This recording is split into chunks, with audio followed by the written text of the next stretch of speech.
of Gaza. Yes. If you are a civilian, if you are an innocent, get out of Gaza. And he has said it's going to be turned to rubble. And historically, what we have seen on the part of the media, on a part of the world, really, in many cases, is there's initially a rush to say, this is horrific, what is being done to Israel, this is terrorism. And then shortly thereafter, to your point, Israel's warned, get out of the way, we're going to retaliate. But when that body count starts racking up, all of a sudden, watch for that heel turn by the liberal media to then blame Israel. You already see Ilhan Omar saying she wants a ceasefire. Okay, 9/11 happens in this country, thousands of Americans dead. We went and got the Taliban. We went and got Osama bin Laden. She wants a ceasefire? No, Israel has to retaliate. Yeah, that is the reflexive instinct of the left. I mean, I heard the same thing on my college campus after 9/11. Kayleigh, you brought it up earlier. We talked about the response here back home in America. We talked about the response from the squad.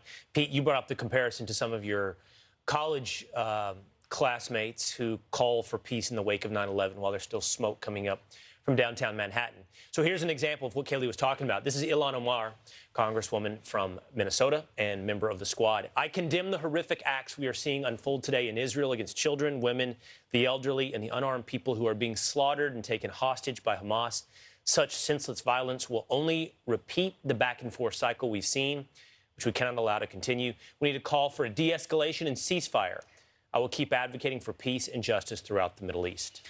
The old ceasefire when only one side's taken a shot so far. Right. I mean, basically, and it's to be expected.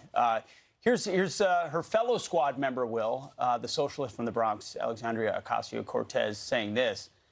Today is devastating for all those seeking a lasting peace and respect for human rights. I condemn Hamas attack in the strongest possible terms. No child and family should ever endure this kind of violence and fear.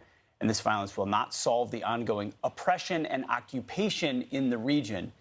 An immediate ceasefire and de-escalation is urgently needed to save lives. And keep in mind, these statements come not in a vacuum. They come from individuals, Ilhan Omar, Rashida Tlaib, who you point out we've yet to hear from, who have anti-Semitism in their past, widespread, who have said horrific, horrific things. And yet they want a ceasefire. Unsurprising coming from this group.